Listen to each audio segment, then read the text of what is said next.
The history of this village starts with Celts living here from 800 BC till Roman times. The Romans, with their fortress in Chester, influenced this area quite heavily, even in the way of life and religion.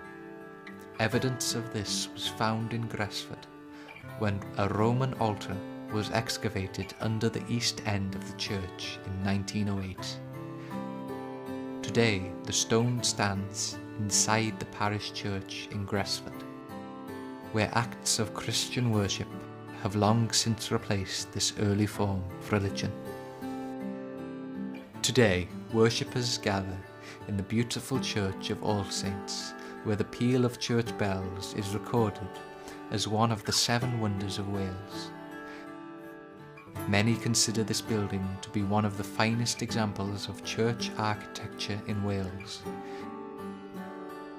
The tower which houses the famous bells rises gracefully above the many yew trees that are growing on the churchyard. The church we see today was built in the late 15th century. However, it contains some of the features from previous churches that were standing here in the 13th and 14th centuries. In the church, one can find memorials of the Gresford colliery disaster of 1934, when 266 men lost their lives. The miner's lamp is hanging on the wall in the Trevor Chapel, and right by it there is a painting commemorating that terrible disaster. Underneath it stands a book with all the names of the men who died there. Another reminder of that unfortunate event is located underneath the church in a crypt, and it is a lump of coal mined just before the explosion that caused such a tragedy. The exteriors of the church are as magnificent as the interiors. A big churchyard with statues, crosses and crypts is full of yew trees that are providing shadow in bright sunny days and shelter in bad weather.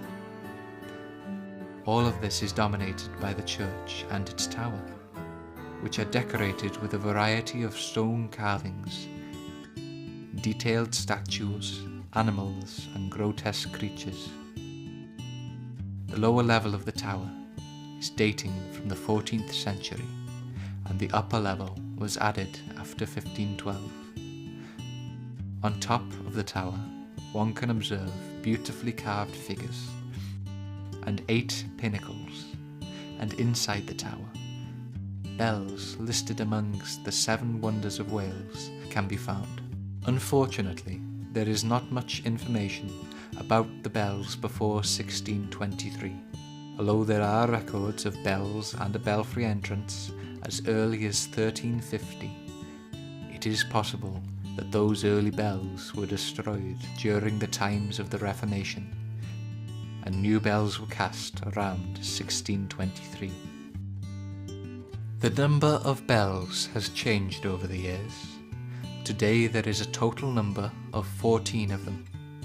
They ring regularly for church services and also every Thursday evening, attracting teams of bell ringers from far and wide who wish to have a pleasure of ringing the famous bells. Not far from the church is the village pond that is home for a variety of waterfowl. The church tower is visible from many places in the village, but it looks especially impressive here when it is reflected in the still water of the pond and the peal of the bells plays in the background. Probably many people are wondering why church bells are included in a list of significant landmarks such as 7 Wonders of Wales.